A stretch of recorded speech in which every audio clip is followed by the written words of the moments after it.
33 anni fa la strage in cui venne ucciso il giudice Falcone, ricordo, commemorazione e un museo a Palermo.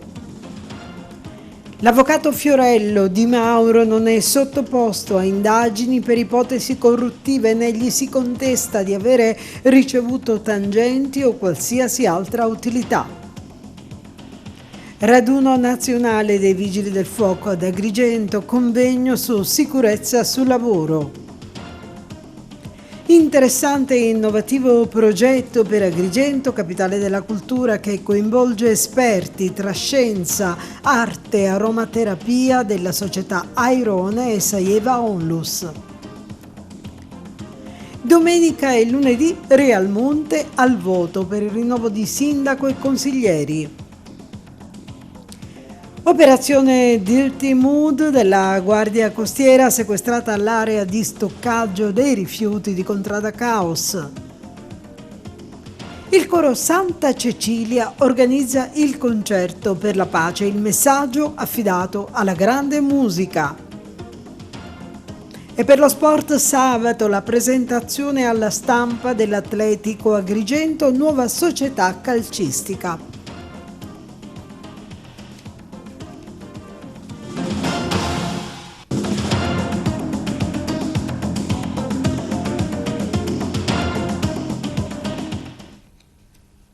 E ben trovati con la nostra informazione oggi 23 maggio in apertura del nostro telegiornale. Non potevamo non ricordare 33 anni fa, quando il mondo seguì sbigottito le dure e incredibili immagini della strage che uccise il giudice Falcone, la moglie Francesca Morvillo e gli agenti della scorta. Oggi commemorazioni un po' ovunque, il ricordo del giudice, e a Palermo addirittura un museo con oggetti emblematici proprio di questa strage.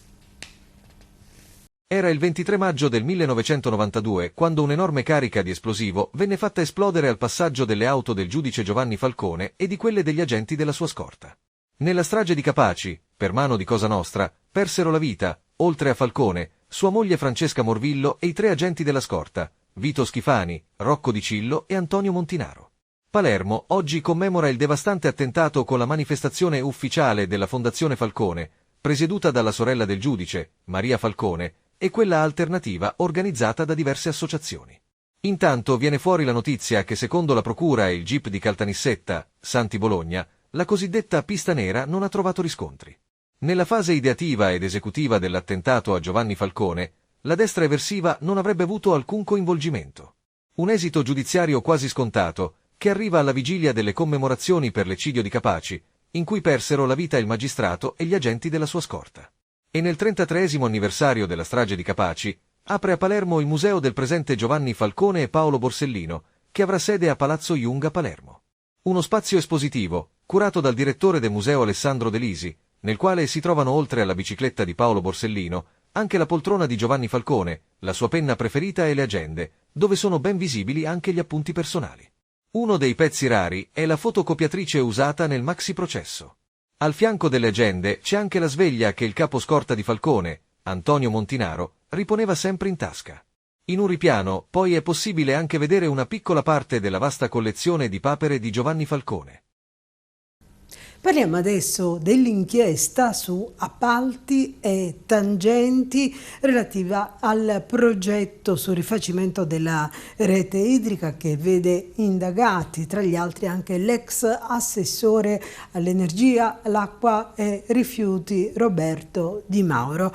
Oggi il suo avvocato ha voluto replicare spiegando la posizione esatta di Di Mauro, e c'è anche una dichiarazione del sindaco di Agrigento Francesco Miccichè, che, ricordiamo, fu designato alla carica di primo cittadino proprio da Di Mauro. L'avvocato Lillo Fiorello, nella qualità di difensore dell'onorevole Roberto Di Mauro in relazione all'inchiesta sugli appalti truccati in provincia di Agrigento, interviene affermando: poiché sono state pubblicate notizie non corrispondenti al vero, Precisa anzitutto che l'onorevole Di Mauro non è sottoposto a indagini per ipotesi corruttive, né gli si contesta di avere ricevuto tangenti o qualsiasi altra utilità, forma oggetto di comunicazione, un'unica ipotesi di turbata libertà degli incanti nell'ambito di un asserito contesto associativo. Di tale ipotesi, conclude l'avvocato Fiorello, l'onorevole Di Mauro si dichiara estraneo e fiducioso che lo sviluppo delle indagini confermerà la correttezza del suo operato. Anche il sindaco di Agrigento Francesco Miccichè dice la sua sull'operazione alla luce dei recenti fatti di cronaca giudiziaria, riponendo sempre limitata fiducia nell'operato della magistratura a tutela della legalità e della convivenza civile. Auspica che le indagini in corso non pregiudicano la realizzazione dei lavori relativi alla ristrutturazione della rete idrica di Agrigento, un'opera essenziale attesa da decenni, strumento chiave per risolvere la crisi idrica che attanaglia la nostra città. Miccichè continua affermando: esprimo inoltre rammarico per le ombre che potrebbero offuscare un'opera che rappresenta il riscatto di una popolazione sottoposta a enormi sacrifici e che ha riposto le proprie speranze nelle istituzioni pubbliche. Miccichè conclude facendo un appello agli organi competenti affinché sia garantito il risultato nel rispetto della legalità e dell'interesse pubblico. In occasione dell'anno della capitale della cultura, i Vigili del Fuoco hanno scelto proprio Agrigento per il loro raduno nazionale. C'è un servizio. Comandante, un vero piacere avere i vigili qui ad Agrigento per 3 giorni dove, diciamo, coinvolgete tutta la città, i ragazzi e fate vedere la vostra presenza, diciamo, nel nostro territorio.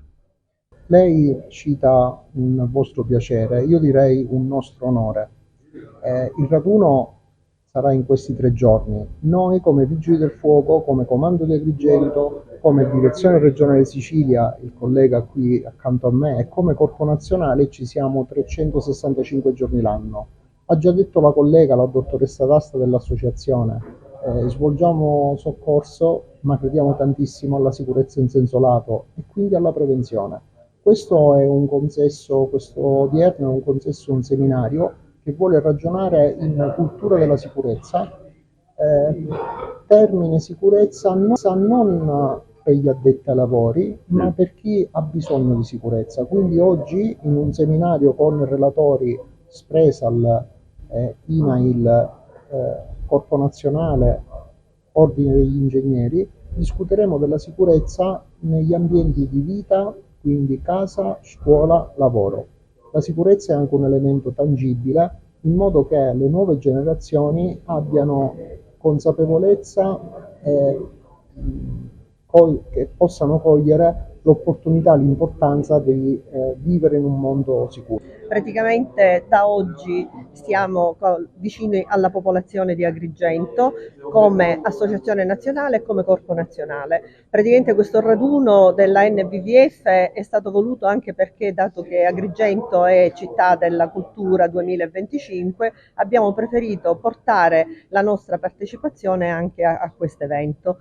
E allora, ieri abbiamo iniziato con il saluto del prefetto, una bella manifestazione anche a Piazza Marconi, dove praticamente c'è tutta la nostra esposizione dei mezzi antichi e moderni. E poi dopo di ciò praticamente da oggi si continua con questo convegno, ma la cosa più bella è che come associazione nazionale stiamo impiantando nelle piazze di qui a San Leone, praticamente a Piazza Giglia, la Pompieropoli, e poi ad Agrigento a Piazza Cavour, dove si trova anche la Casa degli Errori. Noi praticamente saremo presenti qua fino al giorno 25, perché il 25 ci sarà la giornata conclusiva dove il Vescovo ci ha dato il piacere di poter celebrare la Santa Messa, e poi faremo una sfilata su via Atenea e si concluderà il nostro percorso di questo raduno regionale nella città di Agrigento, che ringraziamo tutta la popolazione e tutte le autorità che ci hanno permesso di poter fare. Allora, uno degli obiettivi principali dell'associazione è quello della divulgazione della cultura della sicurezza. A livello regionale, quindi si è colta l'occasione per poter venire ad Agrigento a fare questo raduno, quindi abbiamo individuato la città di Agrigento in onore alla nomina che ha avuto Agrigento della capitale della cultura 2025. E quindi, siccome riteniamo che la cultura c'è quella greca, quella classica, quella moderna, eccetera, eccetera, ma c'è anche la cultura della sicurezza, e quindi abbiamo organizzato questo evento per questo motivo. Oggi si parlerà di sicurezza, ma 3 giorni dove abbiamo visto anche tante manifestazioni, anche in piazza Marconi, e dico anche il coinvolgimento degli studenti, no? Sì, Piazza Marconi è stato allestito il villaggio sicurezza con i mezzi sia storici sia moderni all'avanguardia, mentre oggi ci sarà questo convegno, ma in contemporanea a Piazza Cavour e a Piazza Giglia a San Leone ci saranno le cosiddette pompieropoli. Là saranno coinvolti dei bambini fino alle scuole medie. Qua invece abbiamo invitato le classi terminali degli istituti superiori. Il Corpo dei Vigili del Fuoco, diciamo, istituzionalmente è sempre vicino ai cittadini, pronto a intervenire sempre, ecco, non solo, diciamo, per spegnere gli incendi, ma per tantissime opportunità e rischi che si riscontrano. Per tutto quello che è soccorso, i Vigili del Fuoco intervengono non solo per incendi. Il fuoco è la parola Vigili del Fuoco è una locuzione che ci ha dato D'Annunzio e quindi ce la siamo portata dietro. Prima eravamo i pompieri d'Italia, quindi chi spegneva gli incendi con le pompe. Ora facciamo, ovviamente io sono in pensione, però usare la prima persona plurale è rimasta nella mia indole. Quindi il Corpo Nazionale dei Vigili del Fuoco fa una serie di interventi che va dal soccorso gattino alla calamità, al grande terremoto, agli incendi nelle attività, nelle raffinerie, con le varie specializzazioni attuali. Ieri abbiamo visto l'esibizione dei SAF con la calata del tricolore dall'autoscala davanti alla stazione, ma sono delle tecniche che si usano per questo tipo di esibizione, ovviamente, ma anche per il soccorso. E la presenza dei Vigili del Fuoco ad Agrigento ha anche offerto la possibilità di riflettere su un tema legato al lavoro, la sicurezza. Noi abbiamo realizzato delle interviste nel corso di un convegno che si è tenuto proprio sul tema. In questa iniziativa che vede Vigili del Fuoco qui ad Agrigento per 3 giorni si parlerà di sicurezza. Anche l'Ordine degli Ingegneri è presente e darà il suo contributo. Sì, come sempre c'è un rapporto ovviamente privilegiato, intimo con i Vigili del Fuoco. Il comandante è un nostro iscritto e siamo stati coinvolti come in ogni loro iniziativa. Con grande entusiasmo abbiamo accettato l'invito. Un momento di ulteriore approfondimento sui temi inerenti alla sicurezza, che è uno dei temi delle emergenze nazionali più attuali. Crediamo che ogni azione di coinvolgimento sia dei vigili che dei professionisti, ma anche del territorio in generale, per prevenire gli incidenti sia sui luoghi di lavoro, grazie anche al protocollo d'intesa che abbiamo stilato con la direzione provinciale dell'INEL, presieduta diretta dal dottore Filippo Buscemi, noi non perdiamo mai occasione per ribadire che solo facendo squadra e sinergia tra i principali stakeholders, i principali organi istituzionali che si occupano di questi temi, si possono ottenere risultati pratici nell'interesse dei lavoratori e della collettività. L'INEL è presente a questa iniziativa dove si parla di sicurezza in questa manifestazione che vede i Vigili del Fuoco protagonisti ad Agrigento. Ma sicuramente quando si parla di sicurezza l'INAIL interessa essere presente per in qualche modo confermare l'esigenza di una crescita della cultura della sicurezza nel nostro territorio. Mi fa piacere che ci sono tanti enti coinvolti in questa iniziativa, che ci saranno anche dei giovani che ci possono ascoltare, e parleremo di sicurezza in tutti gli ambienti, ambienti di vita, ambienti di lavoro.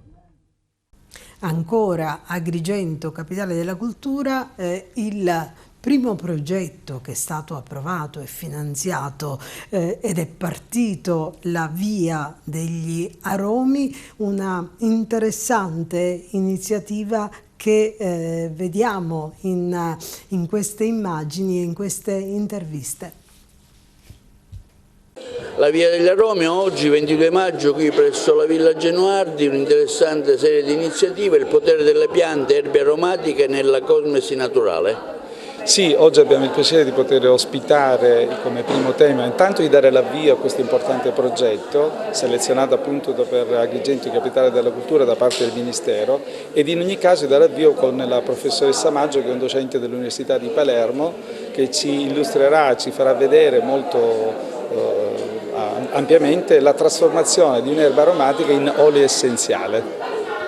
Saranno previsti diversi appuntamenti, citiamoli. Sono 5 gli appuntamenti previsti in programma, il primo appunto l'avvio oggi, il secondo è previsto nei giardini, sono tutte sedi dei giardini importanti della città, fra cui il giardino dell'Efebo, il 19 di giugno, poi il 17 di luglio andremo a Casa Barbadoro, poi andremo ad agosto al Giardino della Curia, per concludere l'intero percorso direttamente in azienda con una visita esperienziale e immersiva sul parco della Via degli Aromi. È una giornata molto bella e gioiosa in cui noi apriamo la sede del Polo Territoriale Universitario d'Agrigento e soprattutto il giardino pertinente alla Villa Genuardi, che è uno degli edifici più importanti di Agrigento, che ospita noi oltre che la soprintendenza, e ha un parco, un giardino di grandissimo interesse, per cui è bello oggi ospitare qui tanta gente che possa per la prima volta o per le prime volte venire in contatto con questa realtà meravigliosa. È un'iniziativa che il Polo Territoriale Universitario sposa con grande interesse, perché un ragionamento sui giardini, sulle piante officinali, viste non solo dal punto di vista ornamentale ma anche per quanto riguarda tutte le trasformazioni che possono dar luogo a dei prodotti utili per l'uomo, è una cosa veramente molto interessante. Quindi abbiamo intrapreso questo cammino di collaborazione anche con delle istituzioni esterne all'università, e in occasione di Agrigento Capitale della Cultura celebriamo anche questa giornata che è aperta a tutti e che unisce la ricerca universitaria, perché i nostri docenti daranno delle dimostrazioni di come le piante, gli aromi si possono trasformare a beneficio dell'uomo, e anche una giornata gioiosa perché possiamo godere di questo bellissimo luogo di Agrigento. Sì, il progetto La Via degli Aromi è uno dei 44 progetti del dossier di candidatura che ha permesso ad Agrigento di ottenere il titolo, e oggi inauguriamo questo primo percorso che, come possiamo vedere alle mie spalle, sarà lungo, finirà quindi a settembre, e siamo felici come Fondazione Agrigento 2025 di poter avere anche delle iniziative che non sono direttamente collegate per esempio ad eventi, ma che vogliono lavorare sul tema della natura, rispondendo a quei principi del nostro dossier, al sé, l'altro e la natura, così come avevamo proposto durante l'anno di candidatura. Allora, l'idea è quella di fare conoscere gli aromi e il loro potere in tanti ambiti e in tanti aspetti. Gli aromi li conosciamo tutti, sono estremamente noti dall'antichità, usati a vari scopi, dall'industria dei profumi all'industria della cucina, e anche per produrre i detersivi. Molti dei detersivi che noi usiamo a casa sono aromatizzati e li gradiamo perché sono aromatizzati. Ecco, quello che vogliamo raccontare è sia l'uso antico, tradizionale degli aromi, ma anche le ricerche più moderne e quello che questa tradizione ci ha regalato dal punto di vista delle conoscenze attuali e del patrimonio culturale e scientifico di oggi. Oggi oltre alla teoria ci sarà anche la pratica? Bene sì, abbiamo pensato, grazie all'aiuto di un nostro collega giovane ricercatore, di far vedere come si possono ottenere le essenze, come si possono ottenere gli aromi, per cui abbiamo montato qui davanti alla platea un estrattore di oli essenziali in piccolo, in modo che mentre noi conversiamo sugli aromi, contemporaneamente dalla lavanda si estrarrà l'olio che poi useremo per una crema. È prevista anche una passeggiata tra gli aromi laboratorio di cosmesi naturale? Esattamente, seguirà una passeggiata in cui associeremo alle note aromatiche le note musicali e credo che sarà un'esperienza assolutamente unica, me lo auguro che sia un'esperienza assolutamente unica per tutti. L'associazione Sajeva Ollus, partner di questo progetto La Via dell'Aromi. Ne parliamo intanto con Giovanna Sajeva. Sì, noi siamo felicissimi partner insieme alla società Iron in cui partecipiamo a questo progetto e parteciperemo anche alle giornate di Agrigento Capitale della Cultura. Portiamo questo progetto ad transitare all'interno della nostra città per diventare un focus di iniziative interessanti per le attività appunto degli aromi. Il suo ruolo? Il mio ruolo è educatrice di questo progetto che curiamo da 2 anni, dove l'inclusione è il cuore di questo progetto. I nostri ragazzi sono i veri protagonisti, sia ragazzi con disabilità che ragazzi normodotati. Grandi soddisfazioni, abbiamo realizzato tantissime cose e continueremo nei prossimi mesi. Oggi nella qualità di moderatore al via questa interessante serata dedicata alla Via degli Aromi. Sì, la Via degli Aromi la trovo davvero un'idea originale che ci porta a scoprire un mondo di solito dato per scontato, appunto quello degli aromi, dei profumi, ed è interessante oggi perché, tra le altre cose, ne parleremo con la professoressa Antonella Maggio, che è una persona straordinaria, al di là dei suoi titoli accademici, è una persona che sorride e quindi è un aroma il solo vederla, no? questa dimensione di sorriso, di guardarsi negli occhi, di parlare, l'aroma come stimolo allo stare insieme, l'aroma come qualcosa che sviluppa la relazione positiva, l'aroma che ci permette di riconoscerci anche attraverso delle attività sensoriali a cui normalmente non diamo più senso. Oggi siamo più abituati alla visione, no? siamo più immagine dipendenti, no? Ogni tanto ascoltiamo, forse, mangiamo, ma l'olfatto è tra l'altro è la prima memoria che noi ci portiamo dietro, e l'olfatto con la stimolazione giusta degli aromi ci riporta alla nostra archetipa umanità. Un'iniziativa interessante, una delle tante iniziative del programma Agrigento Capitale della Cultura, caratterizzata come tutte dalla territorialità, dall'attenzione al territorio, alla cultura, alla storia e anche con un approccio inclusivo verso gli studenti e le studentesse con difficoltà e con disabilità. Quindi come ufficio scolastico ovviamente siamo ben lieti di accogliere queste iniziative e a proporli alle nostre studentesse e ai nostri studenti per una partecipazione alla vita culturale e al territorio. Noi ringraziamo gli organizzatori dell'evento per aver coinvolto l'Istituto Alberghiero Ambrosini ad avere una parte attiva a questa manifestazione, a questo pomeriggio di approfondimento sulla conoscenza appunto delle erbe aromatiche. E ovviamente come scuola alberghiera calibrata sui servizi dell'enogastronomia e quindi della cucina e dell'arte bianca, noi facciamo largo uso di aromi. I nostri ragazzi all'interno della nostra offerta formativa è proprio parte integrante del loro curriculum lo studio delle erbe aromatiche in tutti i dettagli, dalla degustazione degli infusi alla preparazione di un menù dove gli aromi facciano da protagonisti. Oggi pomeriggio, dopo la fase teorica, poi ci sarà un allestimento di un menù dove giù, appunto nella parte sotto la villa, i nostri ragazzi hanno aromatizzato delle focacce, dei pani tipici locali tutto appunto a cura di questi futuri chef e dei nostri professionisti maestri. Un progetto che è stato portato avanti dalle varie associazioni, tra cui la Saieva Ollus del dottore Gianfriddo, un'iniziativa bellissima che già ha avuto qualche suo piccolo inizio durante l'anno scolastico coinvolgendo qualche scuola. Vedere coinvolti i ragazzi in un percorso di questo tipo che li mette in stretto contatto con la natura per la coltivazione, la piantumazione di erbe aromatiche, penso che sia un'iniziativa molto importante.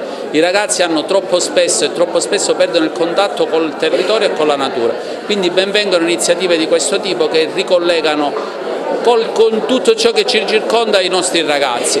Poi quando questi ragazzi sono dei ragazzi speciali a portare avanti il progetto ha una valenza ancora maggiore. Quindi ben vengano iniziative, viva Agrigento quando porta avanti attività così importanti e così utili per il territorio. Perfetto. Si torna al voto domenica e lunedì in Sicilia, sono 9 i comuni coinvolti, in particolare Agrigento è interessata con Realmonte. Sono 9, tra cui Realmonte, i comuni siciliani chiamati a rinnovare i propri organi amministrativi il 25 e 26 maggio prossimi. Gli elettori interessati sono 55.608. Le operazioni di voto si svolgeranno domenica dalle 7 alle 23 e lunedì dalle 7 alle 15.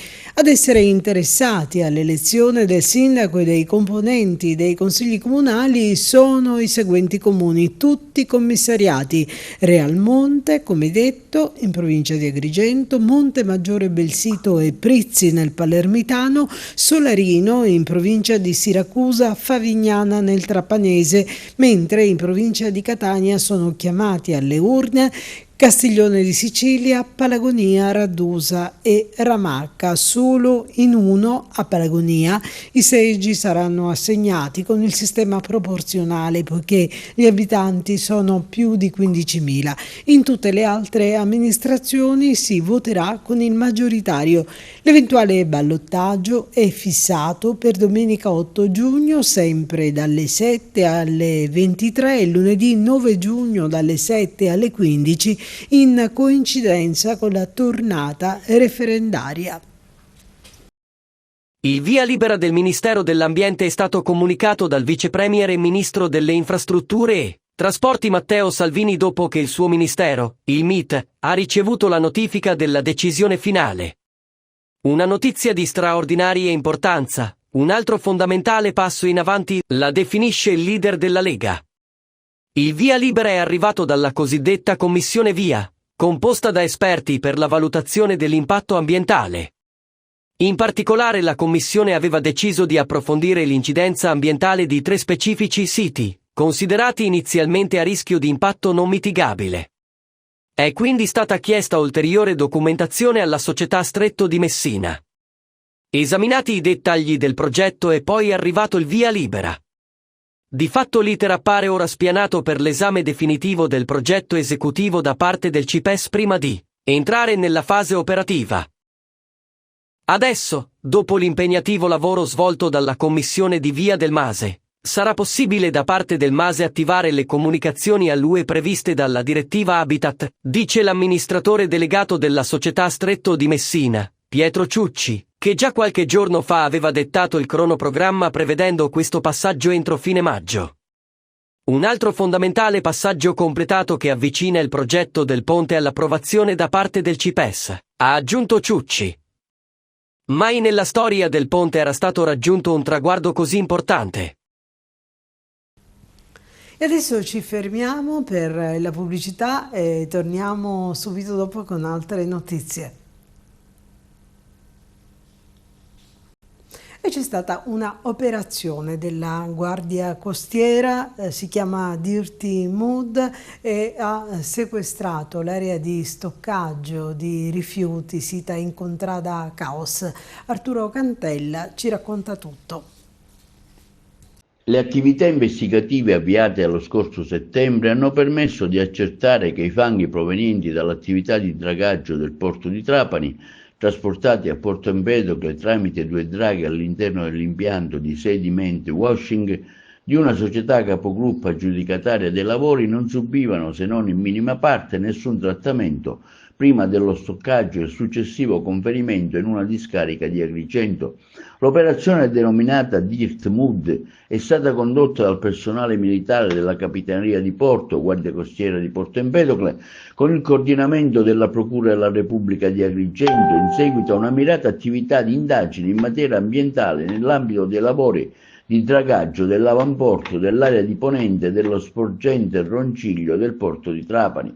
L'attività condotta dalla Guardia Costiera, svolta oltre i confini provinciali e regionali, ha interessato le regioni del Lazio e della Campania ed è stata finalizzata ad accertare le regolarità dell'attività delle procedure connesse alle operazioni di dragaggio, quali il trasporto dei fanghi, il trattamento, il conferimento, lo smaltimento finale dei rifiuti prodotti. Nello specifico, i lavori procedevano l'installazione sul molo di Levante di Porto Empedocle di un impianto mobile di lavaggio dei fanghi sollevati dal fondo denominato sediment washing, dedicato al trattamento dei fanghi nel porto di Trapani provenienti dall'attività di dragaggio, nonché l'utilizzo di un'area demaniale per lo stoccaggio provvisorio dei rifiuti trattati ubicate in località Caos del comune empedoclino.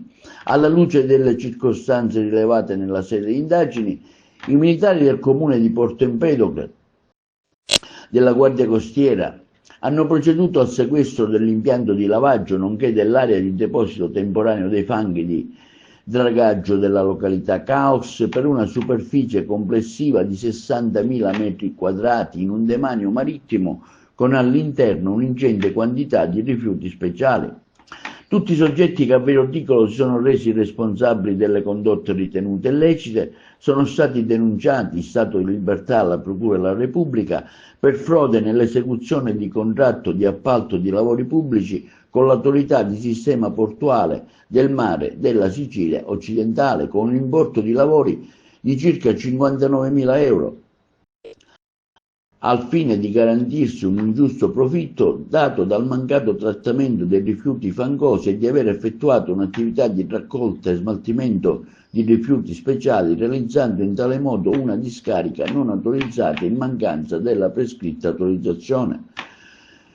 Da ultimo, nell'ambito dello stesso procedimento, le incessanti attività di indagine hanno consentito di accertare anche l'esistenza di una discarica illegittimamente realizzata su un appezzamento del terreno del comune di Agrigento, all'interno del quale, oltre alla presenza di rifiuti speciali, è stata rinvenuta una gran quantità di rifiuti fangosi. Per tale ragione l'area, con un'estensione di circa 10.000 m2, è stata posta sotto sequestro perché illecitamente utilizzata per lo stoccaggio dei rifiuti speciali pericolosi e non pericolosi, nonché per l'illecita miscelazione degli stessi. Corruzione per atto contrario ai doveri d'ufficio, accesso indebito di dispositivi idonei alla comunicazione da parte di soggetti detenuti, associazione per delinquere finalizzata al traffico di sostanze stupefacenti, spaccio di sostanze stupefacenti. Questi reati contestati a 12 persone, 7 delle quali già in carcere. I provvedimenti sono stati eseguiti dai carabinieri del Comando Provinciale di Palermo con il personale della Polizia Penitenziaria di Pagliarelli e del Nucleo Investigativo Regionale della Polizia Penitenziaria di Padova. Gli arresti sono l'esito delle indagini condotte tra settembre 2023 e aprile 2025 che hanno consentito di disvelare l'esistenza di un'associazione criminale composta da detenuti e dedita all'introduzione all'interno del Pagliarelli di sostanze stupefacenti e telefoni cellulari, e ciò anche grazie alla corruzione di alcuni agenti della Polizia Penitenziaria in servizio presso lo stesso carcere dietro la corresponsione di somme di denaro. Le indagini in particolare hanno evidenziato l'esistenza di tutta una serie di escamotage con i quali gli indagati facevano entrare la droga e dei cellulari in carcere, avvalendosi di volta in volta dei congiunti durante i colloqui carcerari, dei detenuti ammessi al lavoro esterno trasferiti da altri istituti e dagli agenti della polizia penitenziaria corrotti. Si tratta di un business estremamente redditizio, essendo stato acclarato che i telefonini e lo stupefacente venivano ceduti a prezzi estremamente più alti rispetto a quelli praticati nel mercato esterno, con ricavi addirittura decuplicati. Inoltre le indagini hanno palesato l'esistenza di veri e propri metodi criminali mediante i quali alcuni detenuti detenevano il potere mettendo in atto violenza e spedizioni punitive agevolati dalla connivenza di alcuni agenti penitenziari, i quali ingeneravano una diffusa situazione di pericolo per i colleghi più onesti e per la fascia più debole dei detenuti. Sequestrati 56 microcellulari, 25 smartphone, 20 SIM card e oltre 1 chilo di sostanza stupefacente tra cocaina, crack, hashish e marijuana.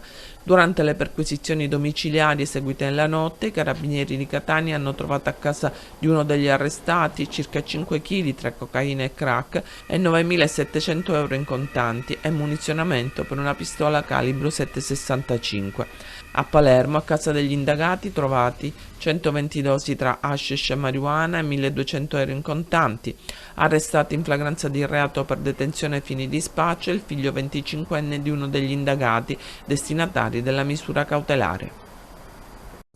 E la pace nel mondo, se ne parla tanto ormai da un pezzo e viene invocata anche dall'Associazione Culturale del Coro Santa Cecilia, che proprio per sensibilizzare l'opinione pubblica e la società su questa necessità terrà un concerto. Domenica 25 maggio, alle ore 19, nella sala Zeus del Museo Pietro Griffo di Agrigento, il coro dell'Associazione Filarmonica Santa Cecilia di Agrigento si esibirà in Note di Speranza Concerto per la Pace. Parteciperanno la giovane formazione strumentale Respighi Ensemble e la pianista Daisy Chianetta. Dirigerà il concerto il maestro Emanuele Di Bella. L'ingresso è gratuito. Il concerto per la pace, afferma il presidente Giuseppe Montana, vuole essere un gesto di solidarietà con i popoli costretti a subire la pazzia delle guerre in corso. Vorremmo, inoltre, conclude che questo appuntamento possa contribuire a lanciare, anche nel piccolo, un messaggio universale di speranza attraverso il linguaggio senza confini della musica. Scuole e istituzioni insieme ancora dopo 33 anni, cosa si dovrebbe fare ancora di più? E noi non possiamo pensare che questo processo sia un processo che abbia immediatamente una soluzione, ma la costruzione di una cultura antimafia, che è veramente una costruzione lenta, graduale, ma costante, permette a tutti noi di restare vigili, perché questo è il principio, restare vigili. Cosa ti hanno insegnato della strage di Capaci? Dunque, è stato un momento triste per la storia italiana, soprattutto per la storia siciliana. E oggi ci hanno insegnato appunto che è giusto ricordare, è giusto portare avanti i valori di coloro che hanno perso la vita per mano mafiosa, e oggi siamo qui appunto tutti riuniti, tempo permettendo, per portare avanti e per far capire che la Sicilia c'è contro la mafia e contro l'ingiustizia. Da dove si dovrebbe ripartire? Si dovrebbe ripartire dai giovani. I giovani sono capaci, hanno il potenziale, sono bravi a conoscere e ad imparare molto velocemente, quindi credo che bisogna partire da loro, quindi da noi, è questo. Cosa chiedete alle istituzioni? Maggiore controllo, siamo un po' abbandonati, questa è una cosa che anche noi giovani vediamo e che io personalmente non riesco a sopportare, a capire, è ingiusto. In casa Falcone veniva al mondo il piccolo Giovanni, terzogenito della famiglia. La sorella maggiore Maria ricorda che subito dopo la nascita di Giovanni in casa entrò una colomba bianca e non ci fu verso di farla uscire, nonostante le finestre fossero spalancate. Quella colomba forse simboleggiava quella pace che Giovanni Falcone avrebbe tanto desiderato negli ultimi anni della sua vita. Quella pace che trovava quando raggiungeva il suo mare, lontano dai veleni del palazzo, dai tentacoli della mafia, su una piccola barca. Giovanni Falcone finalmente respirava, lì trovava la forza per andare avanti. E con lui c'era Francesca Porvillo. Ed è proprio del loro rapporto che parleremo questa volta. Francesca incontrò Giovanni nel 1979 e anche lei è un magistrato. I due si frequentano per un po'. Lui la corteggia discretamente, cerca di farla sorridere e scoprono insieme di avere tanto in comune. Tutti e due, infatti, credono fermamente nello Stato, nella giustizia e nel loro lavoro. Per cui succede che si innamorano e 8 anni dopo si sposano. Francesca sa bene che dovrà adattarsi a un'esistenza sotto protezione della scorta che dal 1980 ha protetto Giovanni, ma mai, neanche per un attimo, mette in discussione la necessità della loro lotta alla mafia. E adesso lo sport. Sabato ci sarà la presentazione alla stampa della nuova società calcistica Atletico Agrigento. Sarà un'occasione per ricordare Tonino Butera, il giornalista che si occupava di sport, scomparso prematuramente. Come preannunciato nei giorni scorsi, sabato prossimo 24 maggio, nel salone del Grand Hotel Mosè verrà presentato dal presidente dell'Atletico Agrigento, Michele Fodale, il nuovo progetto calcistico Atletico Agrigento. La conferenza stampa in programma a partire dalle ore 9:30 prevede la presenza di varie autorità locali, federali e politiche, alcuni ospiti calcistici di rilievo, il responsabile dell'area manager della Sport, azienda di materiale sportivo che collabora con società come Cagliari Calcio, Catanzaro e Fortitudo Moncada Agrigento. Cresce nel contempo la curiosità dei tifosi di fede agrigentina che sperano di rivedere ripartire una nuova squadra cittadina dopo la scomparsa dell'Acregas.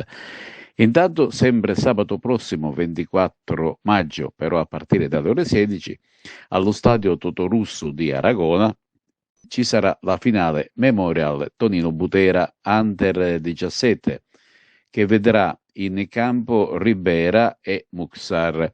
Uno speciale torneo in ricordo del compianto Tonino Butera che ha collaborato per tantissimi anni con il quotidiano La Sicilia. Agrigento Sport è la nostra emittente televisiva Televideo Agrigento ed è stato anche componente della delegazione provinciale FIGC di Agrigento. Saranno presenti i vertici federali appunto della FIGC, oltre tantissimi amici ed estimatori. E termina qui il nostro telegiornale, vi ringraziamo per averci seguito, vi diamo appuntamento alle prossime edizioni e vi ricordiamo come sempre che la nostra informazione potete seguirla sul 93 alle ore 15, alle ore 20 e alle 9 del mattino e ancora sul 268 visibile in tutta Italia e sul nostro sito www.televideoagrigento.tv dove c'è la web tv e naturalmente i nostri canali social. Grazie per averci seguito. Appuntamento alle prossime edizioni.